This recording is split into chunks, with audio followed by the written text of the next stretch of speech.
Yes, hello, everybody. Welcome to podcast number 12. Okay, we're doing this. Okay. I forgot to write an introduction. Okay, we'll just launch right into Keys and Kingdoms segment then. Okay. Hello. Just say your name. This is Sage. And Naty. Yay! Okay. Good enough. Yes, this week in Keys and Kingdoms we did Alice in Wonderland and Peter Pan. Two great movies, actually. Yeah.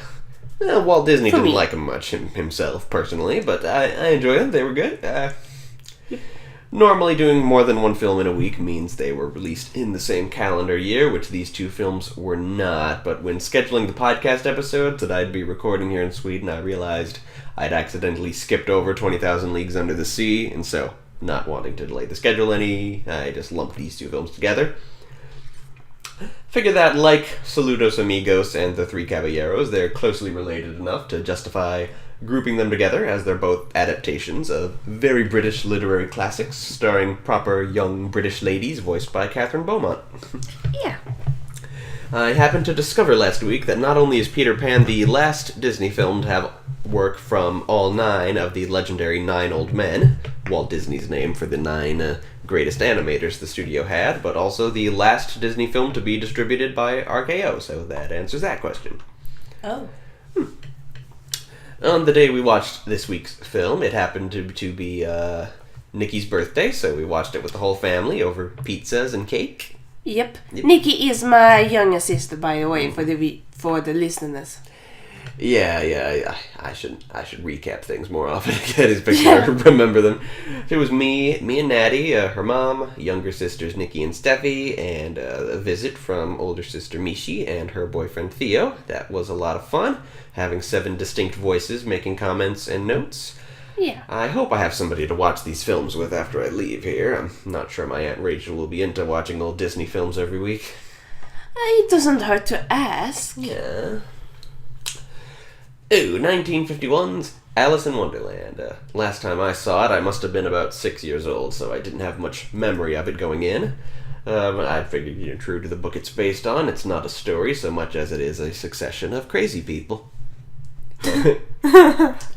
As I mentioned, Alice is played by a 13-year-old English actress named Catherine Beaumont. 2 years later, she'd appear in the next Disney film as Wendy Darling. And 50 years after that, she'd play both of those characters again in the first Kingdom Hearts game. I think that's pretty awesome. That's pretty badass. Yeah. Doing the same voice like 50 years later. Mm-hmm. Other notable voice talents include Bill Thompson in his first Disney feature, playing the White Rabbit and the Dodo. He'd do a lot of other voice work later, most of it for Disney, but he's perhaps best known for playing Droopy Dog. Regular Disney staples include Verna Felton as the Queen of Hearts, Sterling Holloway as the Cheshire Cat, and there was some downright celebrity casting with old-timey comedian Ed Wynn playing the Mad Hatter. Ooh. So we start with Alice in the real world, getting bored by a history lecture from her nameless and hot older sister. And then, of course, she goes through a rabbit hole into the trippy realm of Wonderland, where she falls for 30 minutes! Shout out to For Ragnarok. That was the joke, yes. That's your mom made that joke when she was falling, and I thought, yeah, that's a good thing to throw in. Yeah. I definitely thought of Wonderland quite a bit as far as how it would fit into Keys and Kingdoms. Some sort of realm of dreams where everything anyone's dreamed is true and people can actually travel to it. I think I saw something like that in a D&D book. I think it was Manual of the Planes. So yeah, Wonderland is a template for that kind of setting, not only as a dream realm, but also all the critters that Disney created for their version of Wonderland. They're so cool and creative, Got some humans and natives and even some regular animals, but mostly it's weird critters. Also, this film is kind of staring me in the face that size-shifting mechanics and genuinely innovative mechanics on dealing with larger or smaller opponents really need to be implemented in K&K somehow. Just somehow. Yeah. So this film's surprisingly book-faithful for a Disney adaptation. A lot of Alice's monologues are taken right from the book. So I've been told. I don't know, I haven't read the book. There's a moment where the dodo yells, "Ahoy!" and other nautical expressions. That's a joke with very modern sensibilities. It was pretty amusing to hear it in a film from 1951. Yeah. And there's some other really good jokes that I only vaguely remembered were from this film, but I've been using for years just in my everyday life, such as, "Don't just do something, stand there!" And the very wise, "Start at the beginning, and when you come to the end, stop." Oh. Now the caterpillar is a fun scene. His smoking, his mood swings. The family really enjoyed that scene. Then there's the Cheshire Cat. Definitely want to translate him into Keys and Kingdoms as some kind of very psychedelic fae being, or perhaps a native of this dream realm. And the very favorite scene of the Enfiord family was apparently when the White Rabbit turns up at the unbirthday party and the Mad Hatter attempts to repair his watch with various ingredients around the table. Good stuff. It is hilarious. Mustard? Don't let's be silly. Yeah, that was the best part. Yeah. Throwing jam and spoons and sugar in there, but mustard? No, that's just ridiculous. We used to recreate that scene a lot when we were kids and tried to have a tea party. It turned out like a mad tea party. Yep, it was funny. And when Alice hits her low point, late in the film, she sings the song Very Good Advice. Disney still doesn't do big musical numbers at this point in history, but it was a nice emotional moment. Beaumont isn't an exceptional singer. There's even a moment earlier in the film where she fails to hit a high note and looks embarrassed about it. But it gives the song the vulnerability that it needs. Good. Yeah. I give myself a very good advice. It's good. Yeah. A good moment. There's a bit of a tearjerker as well. Finally, there's the Queen of Hearts. She's a great villain in any capacity. Just a tyrannical queen. Works anywhere, not just in the wacky Wonderland. And she's got all her card soldiers. That's actually an intimidating kind of army that work for that villain archetype. And this film has end credits. This is only the second Disney film I've seen that had end credits, the first being Treasure Island. In both cases, the end credits are just a cast list, since the rest of the credits were at the beginning. So this is the first Disney animated film to tell you which actors played which characters, and for quite some time, the last one. Any special Naty thoughts about Alice? Any scenes? Yeah, it has kind of to do with how they played out Wonderland in first Kingdom Hearts. Mm-hmm. Because in the first Kingdom Hearts, the Queen of Hearts seems to know Alice's name, but here she doesn't ask for Alice's name at all. Yeah, the first Kingdom Hearts game, they had moments like that, handled its worlds with some originality, it was just like a head scratcher for me. Really? No. Yeah, I had that moment, kind of like Geppetto and Jiminy Cricket interacting. Like that happens in Kingdom Hearts, and I'm like, wait, that's just wrong somehow. Yeah. Alice in Wonderland was a favorite movie for me and my sisters. As we mentioned before, it was the Mad Tea Party that really gets us, but also, yeah, because maybe we all always felt like maybe we belong in a more crazy world like Wonderland than our real world. But I have actually not been able to find like the actual long novel of it. Just some short stories of Alice in Wonderland, which still make me very pissed off because I want the real deal. I think you might have had the real deal. The book version of Wonderland is only 12 chapters long. It is? Yeah. Alright. It's a very short book. You might have found the real thing. Yeah. I mean, like, I don't want the short version like they explain the whole thing in 5 pages. Sure. That is what I grew up with. Yeah, that's it for Alice in Wonderland, I guess. Yeah.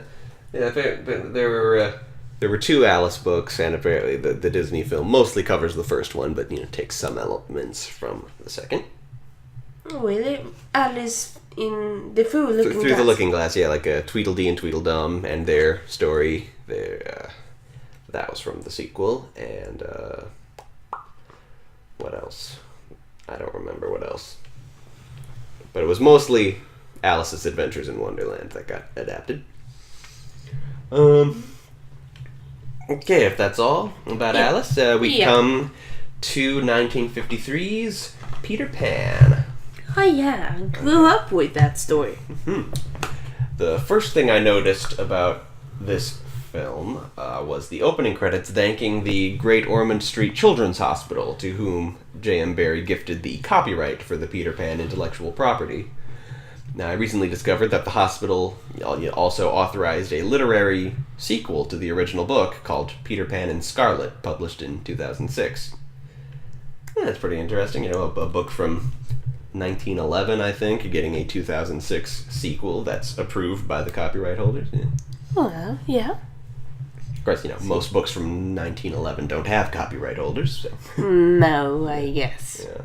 Wait, is Peter Pan's story that old? Yeah, I want to say the play came out in 1911, the book in 1914, I think. Looking it up. Yeah. Well, what did you think about Peter Pan? I don't remember. I'm Googling the book. I can't see my notes. I don't remember anything that I was thinking about.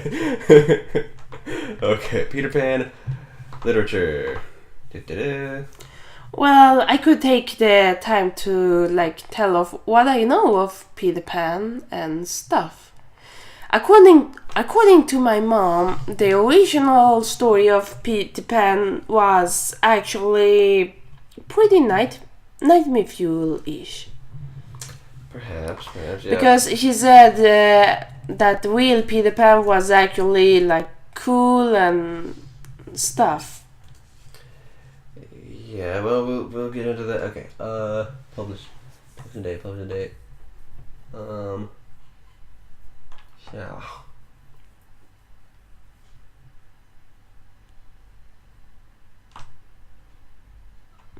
You're gonna edit out all of the silence, are you? I wish I knew how.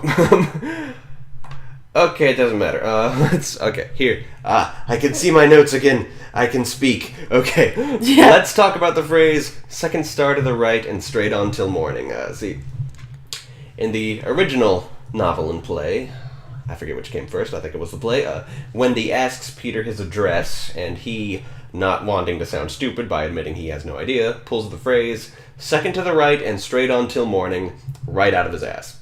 Later adaptations add the word star to that phrase to indicate it's the way Peter finds his way back to Neverland. I'm not sure the Disney version was the first to do that. I was once in a musical version of the play, and it included the phrase second star to the right in the lyrics, and surely that musical predates the Disney film. I mean, maybe. I don't know. Look it up. Okay, the musical came out in 1954, 1 year after this film. So, okay, maybe the Disney one was the first one to justify Peter's fake address as referring to a star. Cool. Oh, yeah. My interpretation of the character of Peter Pan is one of the first ideas I ever had for the Keys and Kingdoms universe. I conceived of a character called Frederick Fawn, a powerful archfey who was once human, who inhabits an island in the Feywild and is a total fucking psychopath. As you'd expect from a charismatic stranger who promises eternal life to kids who follow him out the window. Yeah, this interpretation arises from my experience in the 5th grade of reading what I believe was the original book. I mean, yeah, there are a lot of things about Peter Pan that clearly indicate him as kind of a violent nut job, but moments that stuck out to me most from the novel was a moment where it stated that Peter will occasionally come home with no recollection of what he did while he was away, but Wendy and the boys will usually find a dead body outside afterward. Yeah, in that same montage sequence, it's also established that sometimes he'll serve completely imaginary meals, and while everyone else goes hungry, he'll be so into the pretend meal that he visibly gains weight as he eats. So, yeah, of course he's a psycho. He's been 12 years old for centuries. It's not a very far leap from that to complete insanity. What else does Peter have? He has a detachable shadow, the ability to imitate voices. He's a borderline eldritch abomination. Mm-hmm. So there's a narrator at the beginning, which surprised me. I didn't recall that being a thing. Well, I always remember it, and now it's only now that I realized, wait, what happens to the narrator later on? It doesn't even appear later on. Yeah, he's one of those narrators that's only there for the introduction, for whatever reason. Kinda sloppy. Yeah. It's a tradition in both play and film versions of Peter Pan to cast the same actor as both George Darling and Captain Hook. This film runs with that, as not only does Hans Conried voice both characters, but they bear some physical resemblance and similar body language, and that's cool that they're rolling with that, because it's just a tradition. It's not a rule with any deeper significance. I played Captain Hook in the musical once, but I did not play Mr. Darling. No, but you got the fancy hat. I did, yes. I loved being Hook, it was fun. Me and my sisters used to play Captain Hook and Peter Pan when we were kids. Yeah. Using these wire things as Hook. Yeah, wire. Only we broke the most part of the wire thing that was plastic, except for the Hook. Yeah, well, they do that in the movie. They have John using a coat hanger to play Captain Hook. Yeah, coat hanger. It was coat hanger. The only difference is we actually broke the entire coat hanger except of the hook. This reminds me of a note that's further down the page, but I'll bring it up now because we're on the subject. This adaptation is a very interesting feature that I don't think I've ever seen in any other version of Peter Pan, that Wendy, John, and Michael already know Peter Pan exists at the beginning of the story. And they like to pretend to be him and tell stories about him. That's very strange. Perhaps in this universe he's some sort of mythical figure? I don't know. It's more like she tells stories about him, and like most kids, wants to believe stories are real. Mm-hmm. I was such a case. Yeah, I mean it's faithful to the original that, Wendy likes telling stories and Peter likes to come and listen in on them. But but that the stories are about Peter Pan, that's an unusual interpretation. That is a head scratcher. Yeah. So let's talk about Nana. The fact that the Darlings employ a dog as their nursemaid is a bit weird.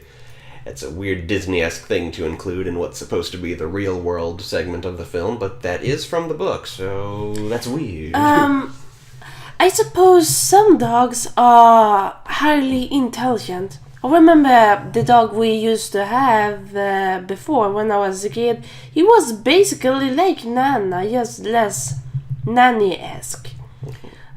Like Bamse, we called him. He was incredibly smart. He could take care of Steffi very gently, actually. Really? Which used to baffle me a lot, because no normal dog I've seen has done that before. And then I came to think, well, I don't know everything that works in the world. So yeah, some dogs are maybe just smarter than they let on. Okay, that is a crazy logic, sorry. Yeah, I drifted off for a second.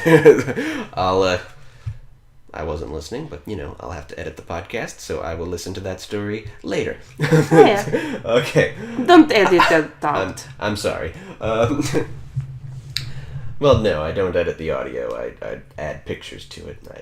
I wouldn't know how to edit clips out of the podcast. Anyway, moving on. Okay, the kid playing Michael, he's not British enough for me. The parents are British, Wendy is British, John is perhaps excessively so, but Michael is decidedly American. I mean, you can tell by listening to him that his actor is an extremely young child, but still, how hard is it to find an extremely young British child?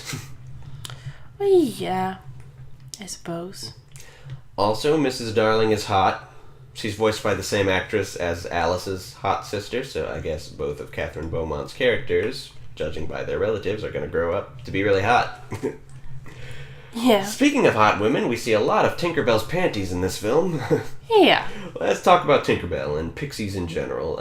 I've built some semi-official stats for all the races in Keys and Kingdoms, and for pixies, I found some homebrew rules about 5th edition playable pixies that I kind of went with.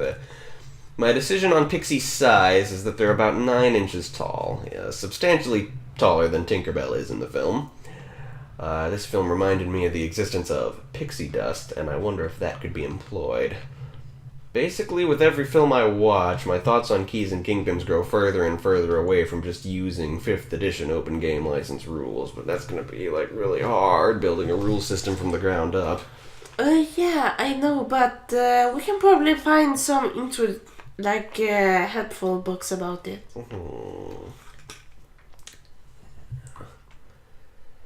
I mean, I could keep the rules, but just significantly alter the universe. That was the idea.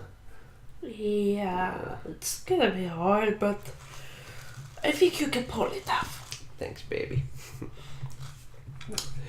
And then we come to Neverland, and we meet the pirates. I've never noticed before that Bill Thompson plays Smee with a bit of an Irish accent. Never noticed that before. Modern depictions, usually played by Jeff Bennett, have dropped that and just made Smee sound exactly like the White Rabbit. Another thing I remember from the book is Captain Hook having a special cigar holder that allows him to smoke 2 cigars at once. I never noticed before that appears in this film. That was a nice touch. Cool detail that they remembered. In the book and the play, there are 6 lost boys. Slightly, Curly, Nibs, Toodles, and the nameless twins. In the Disney interpretation, there are still 6 lost boys, and they each wear an animal suit which they're named after. Foxy, Cubby, Rabbit, Skunk, and the still nameless twins who dress as raccoons. Of course, since none of them are called by name in the film, future depictions, such as the 2002 sequel, have actually gone back to using their book faithful names. Foxy becomes Slightly, Rabbit becomes Nibs, Skunk becomes Toodles, the twins remain nameless, and Cubby, for whatever reason, remains Cubby. Yeah. So, the violently red-skinned indigenous peoples of Neverland. Yeah. Yeah, what are you gonna do? It was the 50s. Let's not judge them too harshly and just never create anything of the sort ever again. Well, the so-called Indians are a staple of the Peter Pan story, so let's not fucking whitewash them either. Talking to you, whatever that movie was that made Tiger Lily white. I don't know. Nobody saw it. Still, let's talk about the Chief, voiced by the incomparable, the indescribable Candy Candido. I don't know what the heck was wrong with that dude's throat, but every character he ever voiced just sounded incredible. Yeah. And I'm not much of a voice actor fan as you are. yeah, no, but still, you heard the Chief's voice. That was pretty intense. Yeah, it was. In this film, we see the first ever Disney depiction of mermaids. They're quite nasty. Yeah, but I grew up with my mom saying that most mermaids aren't actually nice to humans. The way every female who keeps company with Peter Pan is incredibly possessive of him and jealous of every other female with him, that's gotta be another supernatural power of Frederick Fawn, I'd say. No way he got there on sheer charisma. I also love that they criticize Wendy for walking around in her nightdress when some of them aren't even wearing tops. That's kind of funny. Oh, yeah. The crocodile is super fun. Nikki, the birthday girl, she loves crocodiles. Yeah. Especially this one. This one's real fun. He's got a leitmotif and stuff. Yeah, he got his own theme song. Bum, bum, bum, bum, bum, bum, ba-da-da. Yeah. So, yeah, you get the picture. Yeah. It's a song cut from the movie, but it's on the soundtrack album, and most people still know the words. Never smile at a crocodile. Yeah. Just the thought I had. I always thought that Tiger Lily never said a word in the film. When on this viewing, I realized, in fact, she does call for help at one point, which barely qualifies as a line, but I never noticed before. Yeah.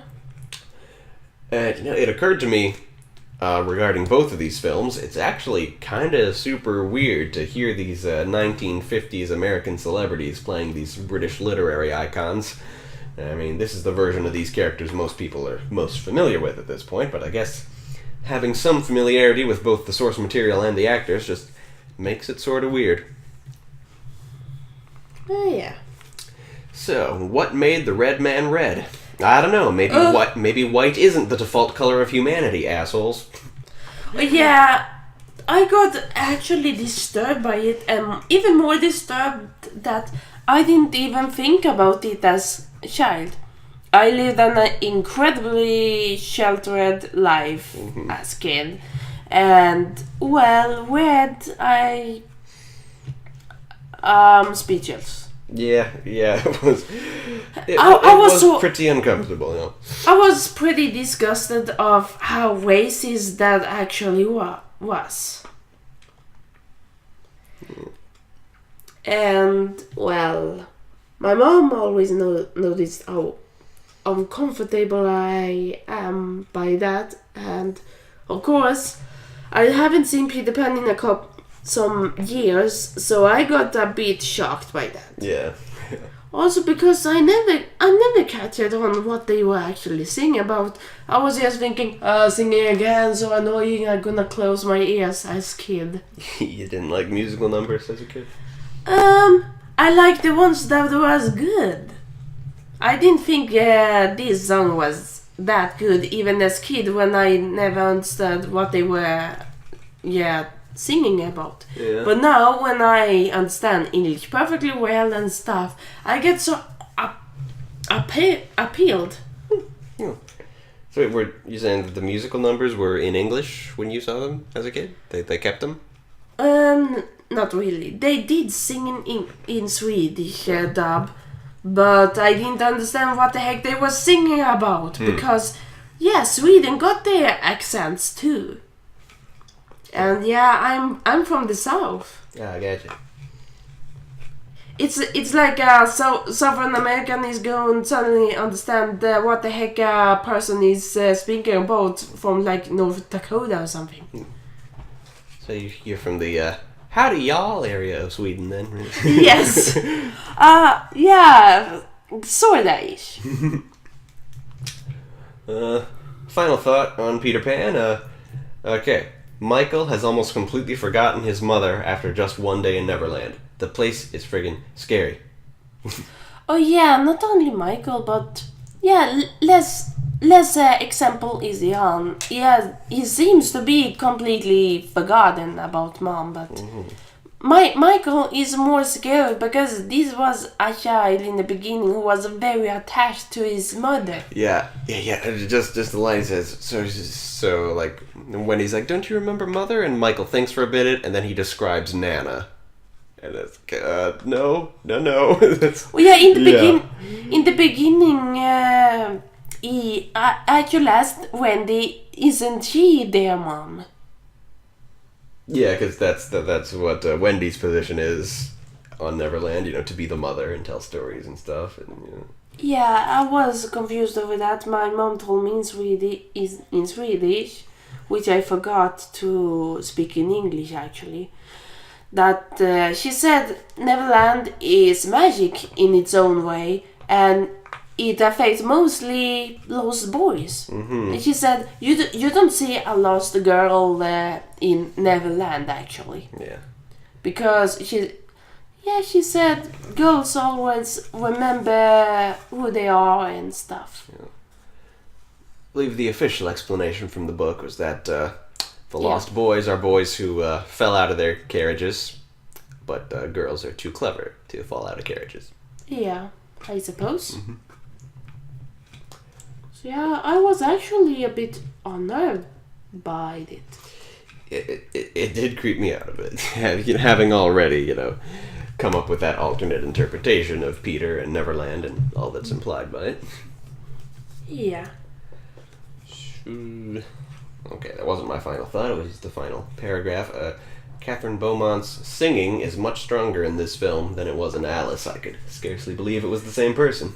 I guess he must be practicing at some point. Yeah. Practice means like, more skills. Yes. And we all had a good laugh over the realization that Smee has a mother tattoo. That was funny. Oh, yeah. Actually, all of the pirates except Captain Hook was crying at the song. Yeah. My mom told me because everyone has a mother at some point. Mm-hmm. Big tough pirates is no exception.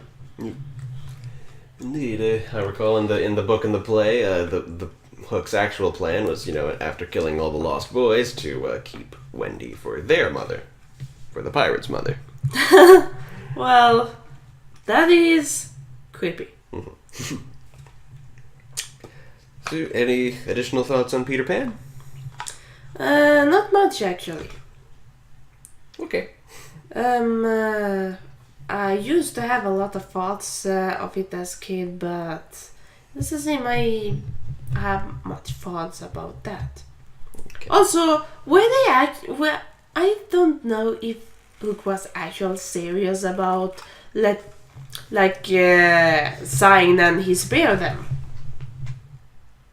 About what now? The thing about if they sign up for working with him, he was actually gonna spare them. I don't know. Yeah, that moment was sort of kind of in the play version I was in as well, so... Yeah. Well, maybe so. I don't know. Yeah. We may never find out. Yeah. Never find out, because Peter Pan always comes in to save the day for his own reasons. Okay. Yeah. Alright, Dritz segment coming up. Short companion segment. In Act 1, Scene 12.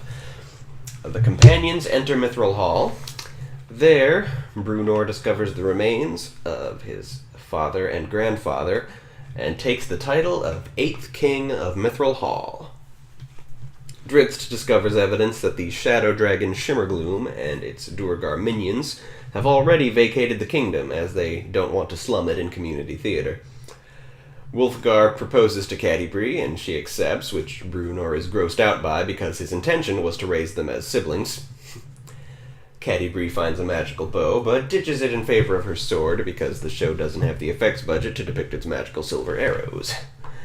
Now, once all that comedy and heartwarmingness is out of the way, Entreri appears. He monologues for a while to Dritz. Dritz responds with indifference, and Entreri attacks. There's a duel. I sure hope we can pull off the kind of impressive dual-wielding sword duel that's described in R.A. Salvatore's works. Jarlaxle, Deneen, and Virna enter as well. And in this scene, Virna sings just the first verse of a song called Spider Queen.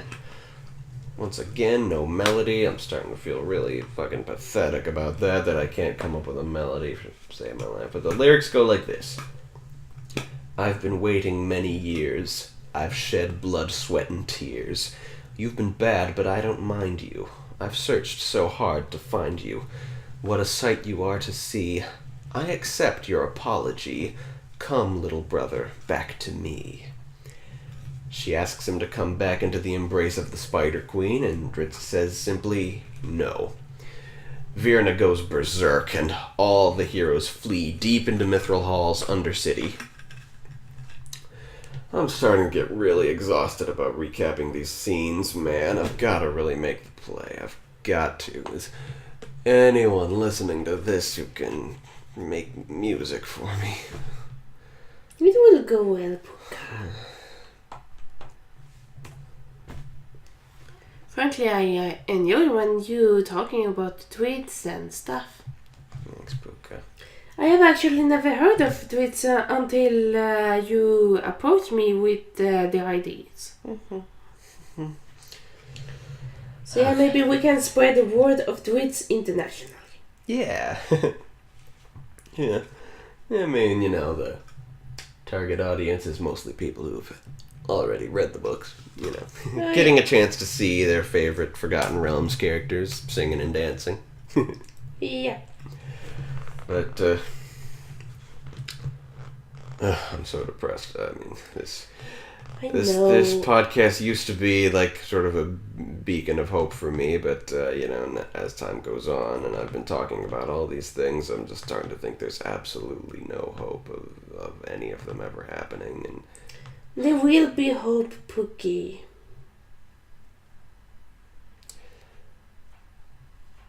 I don't know what I'm gonna do when I leave here. I'm sorry. Pause it. No, I'm sorry. I'm kind of. I know I'm kind of being a drama queen by bringing this up on the air. I apologize. I just I do want my listeners to know how I feel as well. So. Yeah, sorry for going off script. I'm just. I don't know what I'm gonna do. But let's. Well, it is depression we all have. Artists is more prone to have depression actually. Indeed. Because they are dependent on people liking the creations, be it art, writing, or like you wish to do many things. I think I'm gonna talk about this later on in one idea I have. Yes. And we're getting into that segment now. It's time for Salmon. Oh, right! Salmon! I still don't have any additional iris artwork from Stacy or Kenzie. Talk to me, you two. I said that's why I'm depressed. Okay, this week my intention was to swing back around to Charlie the Chrash Can. Not much to say about that one. It's live action, so there's no need for the creation of character art. It's a sitcom, so there are no big story arcs to talk about, but let me talk about one feature I really, really hope to have in Charlie the Chrash Can, the voice actor cameos. One episode, an early episode I have planned, is one that features John DiMaggio, featuring him as Seth's former voice acting mentor. This will be important as the first episode to feature a musical number that's not being performed by the band in universe. It's a number where Seth goes out on the town with DiMaggio and sings about how thrilled he is to be seen in public with someone who might be recognized by passerby, presumably backed by DiMaggio's signature beatboxing. Yep. Eventually, DiMaggio grows annoyed by Seth using him as a status symbol, and it's a significant moment because it's sort of our first moment of sincerity from Seth, as here's where we learn that he has no concept of himself outside of his job and what perks it has, such as being able to hang out with an actor who entertained him throughout his childhood. Yeah, yes. And I've thought of a few other voice actor-centric plots, like one where they run into Keith Ferguson at an awards show and use his skill as Owen Wilson's voice double to get funding for some projects they have by tricking people into thinking they have Owen Wilson backing them. This is a particularly ambitious one, as I think the best way for this episode to end would be for the real Owen Wilson to turn up and confront them about it, greeting Keith by name and causing Keith to weep with joy. It's probably dreaming too big, but we can try. Yeah. Another vaguer idea I had was for James Arnold Taylor to be a guest at a party that goes horribly, horribly wrong, and for Taylor to narrate the flashbacks that explain exactly what happened in the style of his big break, Final Fantasy X. Yeah.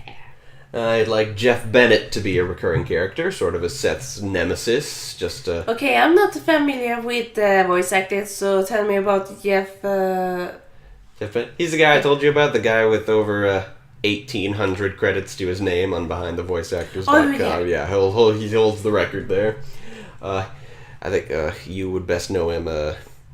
He plays Brooklyn and Owen in Gargoyles.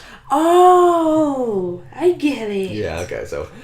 Jeff Bennett, recurring character, Seth's nemesis, sort of a personal inside joke for myself because Jeff Bennett is my very favorite voice actor, so that's the idea that Seth pettily resents Bennett for being so versatile and prolific, while Bennett, who I'm sure in real life is a delightful person who treats up-and-coming voice actors with immense respect, enjoys mocking Seth's comparatively lackluster career trajectory. Cool. Yeah. Another plot line would involve a fictional reboot of Pinky and the Brain. This script might not end up ever actually working, as they are Pinky and the Brain. as they are actually rebooting Animaniacs next year. So They are? Oh god, it's gonna be bad. no, it's gonna be amazing. If every time someone tries to make a reboot, it always ends in a horrible or barely decent results. That is why I'm very wary about reboots. No, I Look what they did to Dukes of Hazzard. Look what they did to Chips.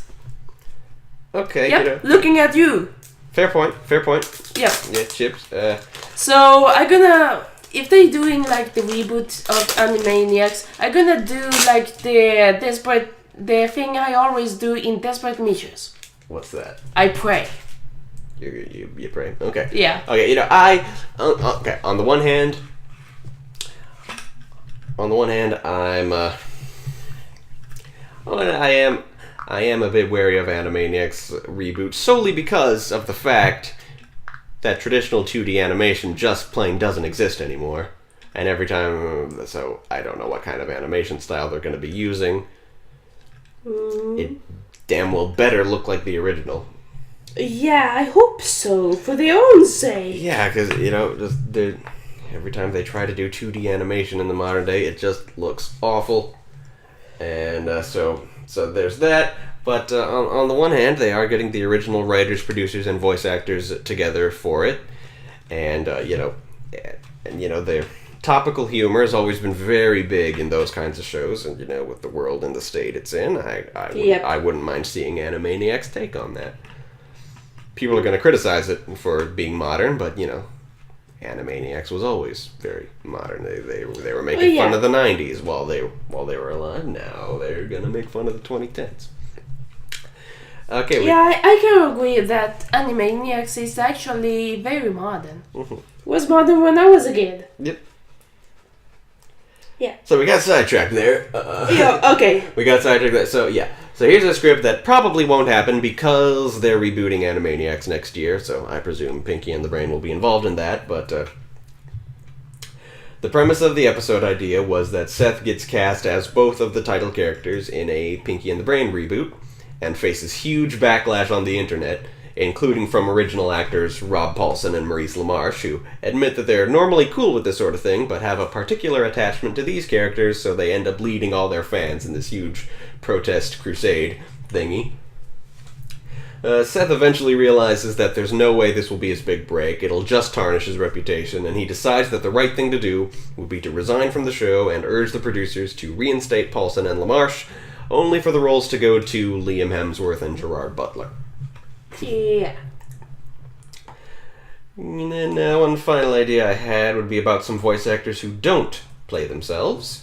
I have an idea that Michelle Creeber, Madeline Peters, and Claire Corlett, who play the Cutie Mark Crusaders on My Little Pony, would play a trio of freelance writers who often compete with Natalie for jobs and act like stereotypical high school cheerleaders while doing so.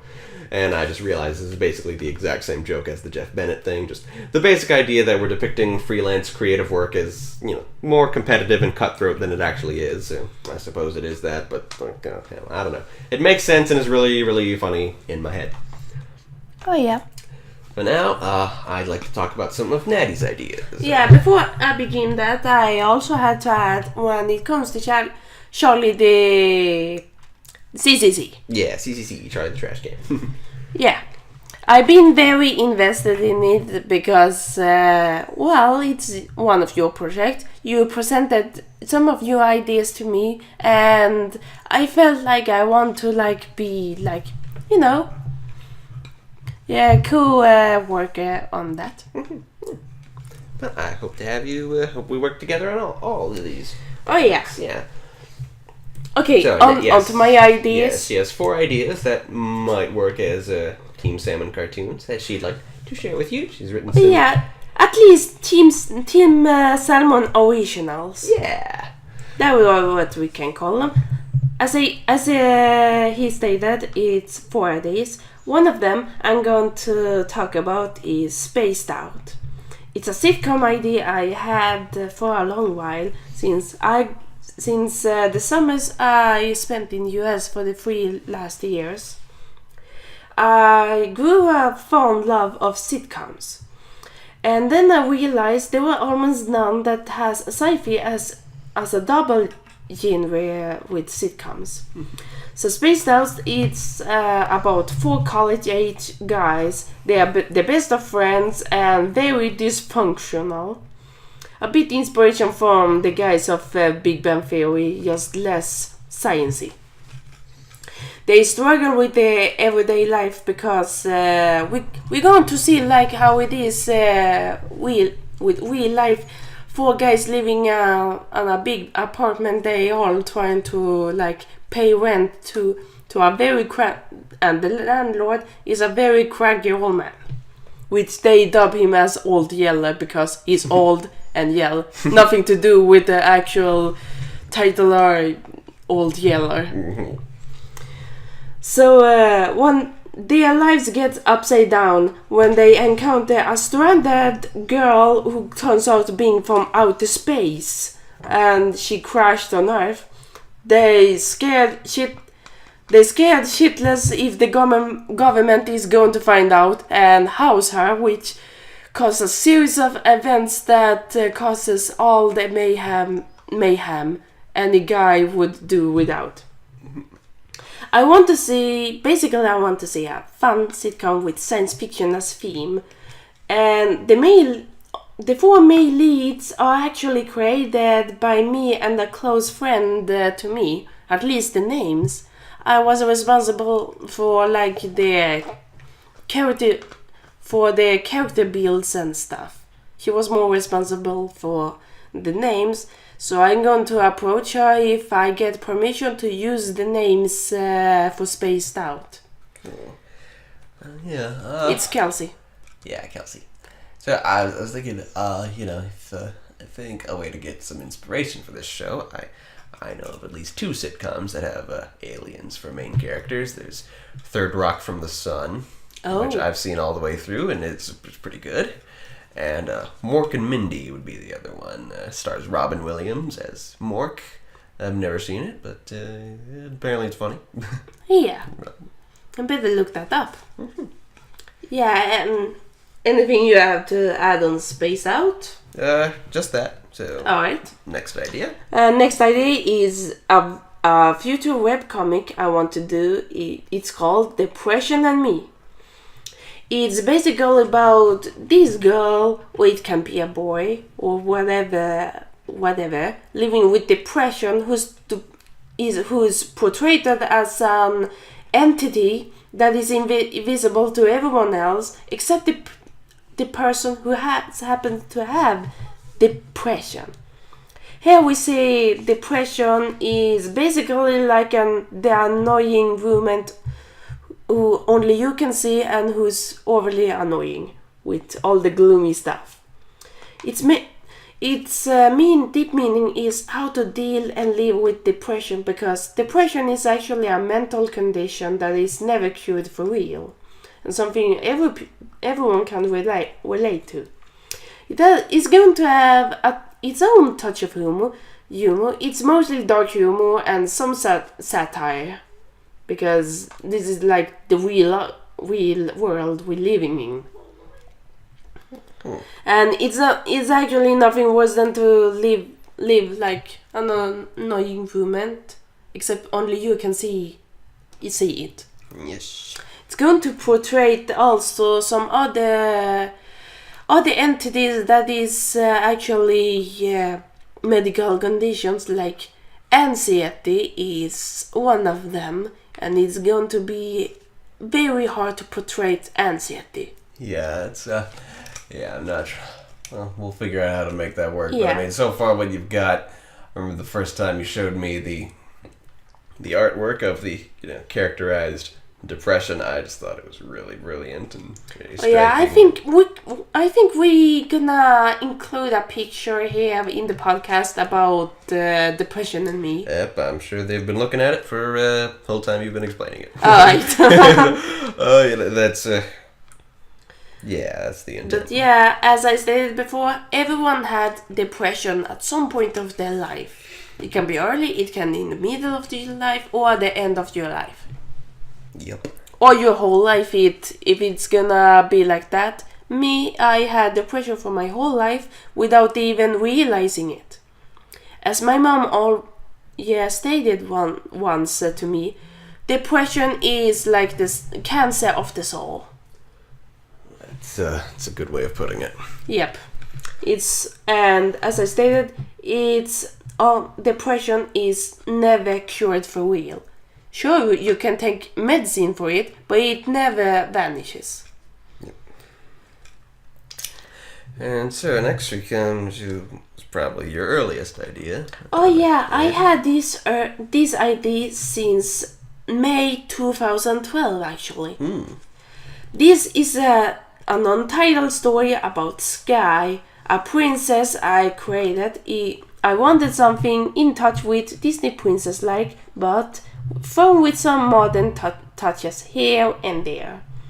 We enter Sky. She is a crown princess of a kingdom that is very well hidden and isolated from the modern world. It has this medieval mentality along with real magic. Because her people, the Procordians, are actually humans with magic in their veins. And as I'm going to, they are actually the reason why people believe in like witches and wizards. It's actually Procordians who went into the real world as pranks. Yeah, so people mistakes them for witches and wizards, but they just mad in fact Procordians for you. But through some it was an inside job that Procordia got massacred. It was a massacre in Procordia that almost wiped out all of the people except the crown princess, who survives by sheer dumb luck. And she meets, and Procordia is actually close to the American shores, so she is floated ashore in USA, which makes her an actual illegal immigrant, but she doesn't have any country to return to, so she meets this older guy. He's only 4 years older than her, but they become fast friends, and he becomes her best friend during the course. And it's going to like take place in some American city like New York or something. He's trying to understand this modern day, and with her magic powers and stuff, she created a real mess. I haven't yet decided if it's going to be an animated TV series or like a book series, but I wanted to have a story that mixes fantasy and modern era. Yeah. I just feel like when that kind of story happens, they don't go into it enough. No. Yeah, I think it's something that could be explored a lot more. You know, there are a lot of scenes in that I'd really like to see. Why New York? Why is it always New York?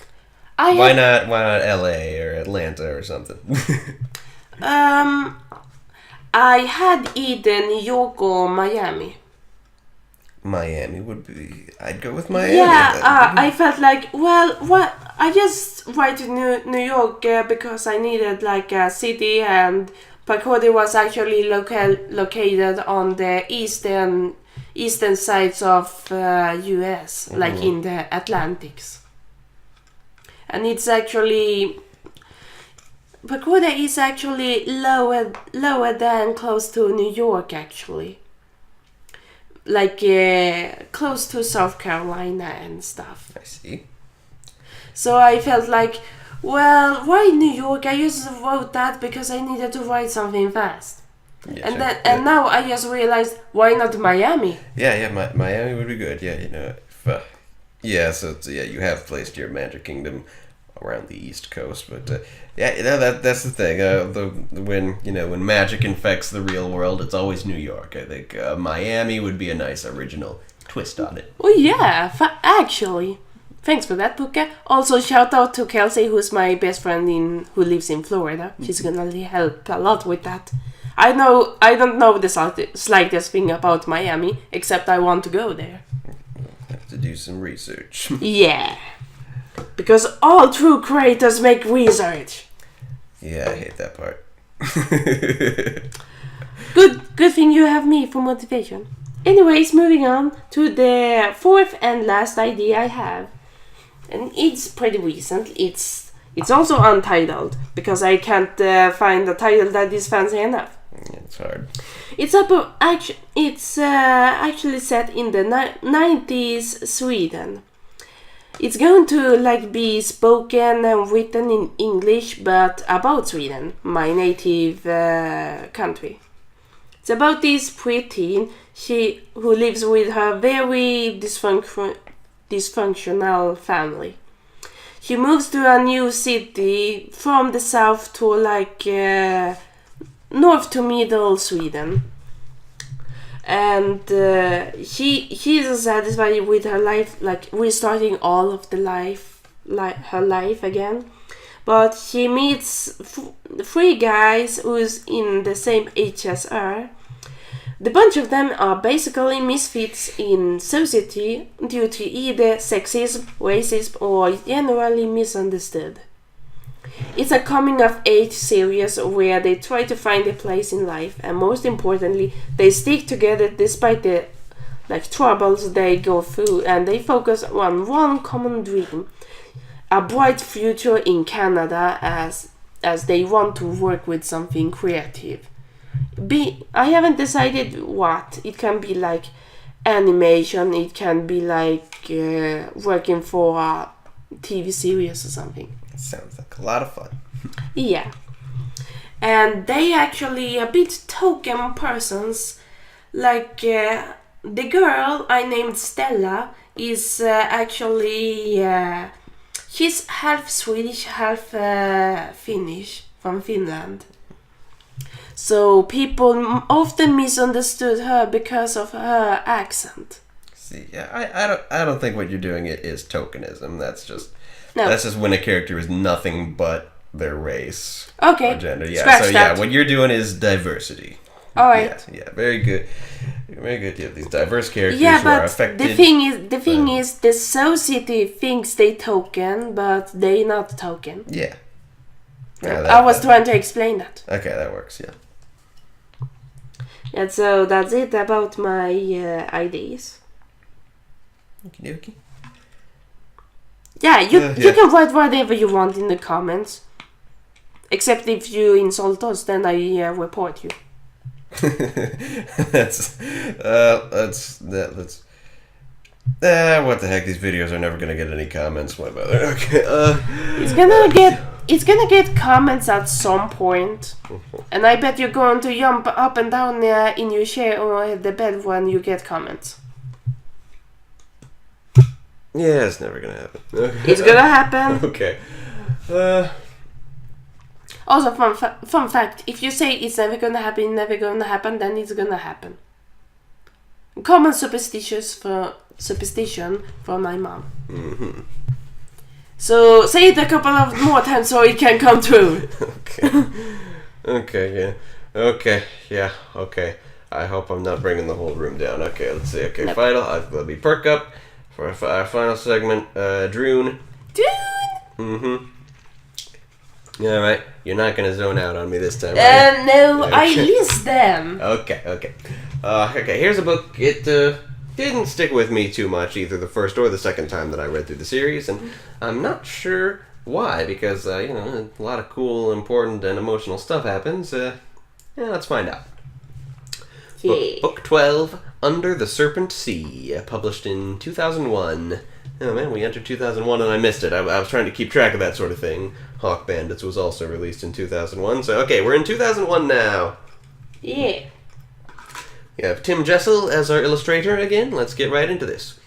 Chapter 1, A Mystery Dream. On a stormy day, Eric is enthusiastically retelling a dream he's had of being in the basement when he was about 4 years old, when the cupboard under the stairs opens up, and a woman and a little girl emerge, run to the attic, and fly out the window. They figure that if this dream is actually a memory, it explains a lot of the mysteries that have been introduced recently. They head off to Droon, where it's a dark and stormy day in Jaffa City. Chapter 2, Day of Night. They head straight for Galen's tower. Galen is frantically searching for a prophecy, being aided by Max, Kia, and, of all entities, Quill, who apparently is not confined to the Tower of Memory. Eric tells them of his very surprising dream, and Galen vows to get to the bottom of it. In the meantime, they work on the storm. Using his magic mirror and Quill, Galen finds out that Demeter is causing the storm using the Red Eye of Dawn. Quill also tells Galen that Kia will face a trial that will determine whether she becomes a real wizard or her powers will be turned against Droon. He warns the Upper Worlds trio of this and asks them to keep a close watch on Kia. As they follow Kia to Friddle's workshop, Max warns the kids that Galen will be tempted to interfere with Kia's trial and might appear in a disguise, telling them to bop him on the nose if they see him. Chapter 3, Fasten Your Seatbelts. Ooh. Friddle, as it turns out, has set up shop just outside of Jaffa City, and there's a James Bond scene where he gives them the gadgets that they'll need to go to Demeter's underwater realm and stop her using the eye. And they take off in a magical airplane called the Dragonfly, which flies on the energy of two blue tribble-looking things called Yip Yips. They fly across Droon to the center of the storm, and using Friddle's specially made seatbelts that will let them breathe underwater, they dive into the Serpent Sea. Chapter 4, Into the Creepy Deep. The four kids walk around underwater for a while. Julie gets grappled by a tentacled creature, but laughs and bops it on its big red nose, causing it to retreat, sure that it was Galen. They find Demeter's kingdom, a huge glass dome containing a city of caves and coral. Demeter's shark-like guards capture the kids, and they let it happen, wanting to be led right to Demeter. Neil calls back to the previous times Demeter has been encountered, drawing attention to a thought I had just been having, which was that Demeter is treated as a threat to Droon on par with Spar by the narrative, even though Spar was in every single one of the first 8 books and his disappearance was a huge deal, while this book is only Demeter's 3rd appearance. It's been 8 books since Demeter took the Red Eye of Dawn, and only now are the character and the item coming back. Kind of weird. Under the bubble, there's air, and the guards take the kids to Demeter's throne room. Demeter herself appears, bearing the Red Eye of Dawn on the tip of a clawed staff. She says she caused the hurricane to draw their attention, and that the Red Eye of Dawn is alive and angry. Chapter 5, Black Fire, White Rings. Naty is playing Candy Crush. She doesn't listen at all. I got ears. Okay. In case you don't remember, we have ears to listen at. Okay. I used to have to do something with my hands. Alright. Sorry, we've been over this before, haven't we? I'm sorry. Yep. Okay, Black Fire, White Wings. Demeter is fine with the notion of the kids taking the eye from her. After she stole it from Spar, she discovered that an evil spirit named lives within the jewel, and sucks the life out of anyone but Spar who possesses the gem. Demeter is sure that Spar is out there somewhere still searching for the eye, and has built a chamber called the Doom Gate to seal the eye within it so that it can do no more evil. Kia doesn't trust her, so Demeter shows her what happened on that day in Plud. We see a magic flashback of Lord Spar and Queen Relna dueling, and Spar is about to win when Demeter appears and saves the queen by turning her into the White Falcon. Which apparently wasn't known until just now, so I guess I made a mistake when I mentioned that when going over an earlier book. My bad. Kia asks why Demeter would save Queen Relna, and the Black Dolphin appears and says, "Demeter saved me because she is my sister." Chapter 6, The Puzzle's Pieces. Relna and Demeter explained that they were once very close before Demeter was tempted by Spar's power. It was Demeter's lust for power that caused her to become the scaly sea witch she is now. 7 years ago, Demeter explains, she tried to tell Relna that Spar was too powerful to be defeated by wizardry alone, and when she couldn't convince her sister of this, Demeter kidnapped 4-year-old Kia, gave her witch powers, and took her on a journey to the upper world. She doesn't have time to explain exactly what they did there, because a fleet of Nin ships have appeared above the city, and the Nins are diving down to seize the eye. Only Kia, with her combination of light and dark magic, can properly seal the eye in the Doom Gate. The kids flee as the Nins invade the throne room. Chapter 7. I forgot to write the title of Chapter 7. Flipping into the book. Chapter 7. The Gate Called Doom. Kia's handprint lets them into the first of the Doom Gate's 3 chambers, which is full of ice. The magic of the Doom Gate awakens who starts talking to the kids, and also turns Neil into a baby sea turtle and Julie into a fire-breathing snake.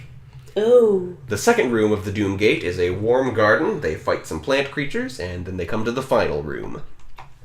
Chapter 8, The Spirit in the Stone. The final chamber of the Doom Gate is a round, stony room with a pit in the center in which to seal away the eye. Does not want to be sealed away and starts fighting back, as well as tempting Kia with money and power and crap. Despite the warnings that Kia must do this herself, Eric goes to help Kia seal away the jewel. Seems to recognize Eric and believes Eric knows what Demeter and Kia did in the upper world. Weakens Eric's resolve, and Eric himself starts falling into the pit before Kia saves him with her wizard powers, zapping him with blue light that draws him back up to the surface. Together, Eric and Kia seal away in the pit. Now that they have a moment to breathe, Kia changes Julie and Neil back to normal, but the battle isn't over yet. Chapter 9, Nins in the Grotto. The Nins, as well as Om's rage, have cracked the walls of Demeter's city, causing water to rush in, along with Nins riding fish monsters. The kids all put their helmets on, and Kia tries to fight them with magic, but her struggle with has weakened her. Queen Relna in dolphin form fights the Nins, and leads the way back to the throne room, where Demeter is turning into her sea serpent form. Chapter 10, The Wizard Queen. Demeter is still under Spar's thrall. She uses her last moments to team up with Kia, using their combined magical powers to make Queen Relna human again. And so they do. There's no time for happy reunions as the Nins overtake Demeter's shark guards and capture Demeter in a net. Queen Relna uses her magic to bring them back to the surface, where the storm has ended, the sea is calm, and Friddle awaits them. The Yip-Yips, as it turns out, were a transformed Max and Galen, causing Julie to realize that the creature she bopped on the nose must have been Spar, which freaks her out. Friddle takes them back to the coast, where the newly freed Queen Relna bids them farewell, and they ascend the rainbow stairs back to the upper world. There, Eric notices that his fingers are giving off blue sparks. Dun-dun! Ooh! So, wow, I don't know. I love the revelations and the settings of this book, but for some reason it was hard to get through. Can't quite put my finger on it. I definitely didn't dislike it. Wouldn't give it a bad review, just for some reason or another it gave me trouble. Adaptation, we see 4-year-old Eric and Kia in this. So, cast some 4-year-old actors, I guess. The Yip-Yips yipping, methinks, ought to be done by Max and Galen's actors, sort of as foreshadowing. The subject, the sea monster that turns out to be Spar. Yay, I get to come back and go... We see Queen Relna as a human for the first time, first in Demeter's magic flashback, and then when her curse is broken, and, well, no reason she shouldn't still be played by Great Alile Griffin. The spirit inside the Red Eye of Dawn, has no physical form, but he's important, so I think he should be voiced by Charlie Adler. And some adorable puppets for the transformed Julie and Neil. And, well, that's about it. I don't have much to say about the book's props and locations. Not my area of expertise. Basically, we'll just have to figure those out. What I'm realizing in these read-throughs is that every single book introduces so many locations and characters and creatures and set pieces, it's probably going to have to be animated. It would probably actually be cheaper that way. Yeah, probably. By the way, is this a good time that to mention that you have actually, tweeted about this? Yes, I tweeted Tony Abbott about how I have a about how I have a podcast where I talk about a Droon book every week and, fantasize about how I'd adapt it to television, and he did not reply, although an account called Book Pipeline liked it. Yeah. And Book Pipeline, apparently they seek material for film and television adaptation and introduce writers to the industry. So that's kind of interesting. So, I mean, I guess they're interested in people who fantasize about adapting things. But I think the books about Droon, they have so much potential. Yeah, I think so too. I think, and I'm kind of sad that Tony didn't reply because he's been active, so he must have just decided to ignore it. No, it's okay. It happens. Sometimes maybe he is busy right now, like personal stuff. Yeah. I mean, last time I tweeted him, he tweeted me right back. That was when I first finished reading the whole series, and I asked him about a mystery that I felt hadn't been solved, and he gave me the hints I needed to figure it out.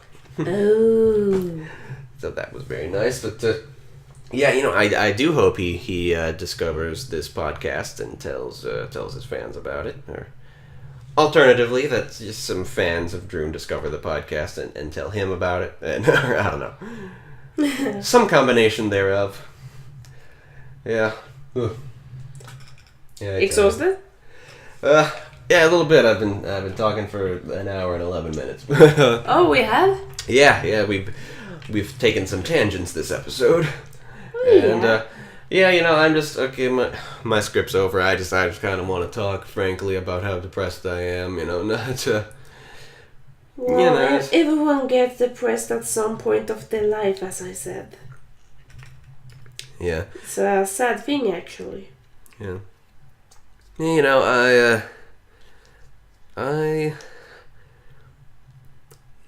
My current plan is, 1st of March, I get on a plane back home, and then after that, I'm going to Wisconsin to go back to work with my aunt at her restaurant, and to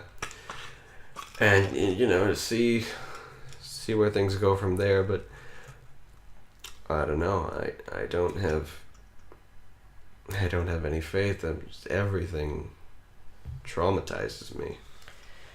Yes, and that is why when I can fix things as soon you leave, I'm going to look up what I can do to help you to live here with me, because I recently figured out the only way you can feel like you can get the help you deserve is to live with me. Maybe so. Yeah. It's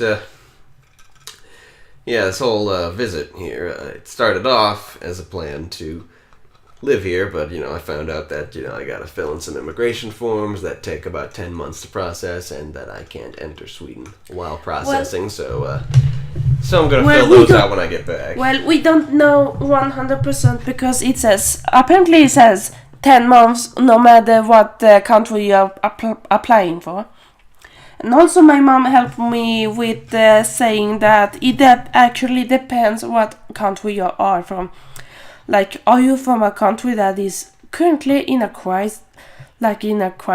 A little bit, yeah.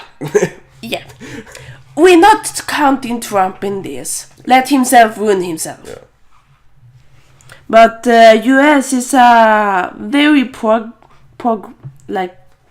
developed country, so I guess maybe it can work easier. Yeah. So yeah, I don't know. Definitely got to remember to fill that out too.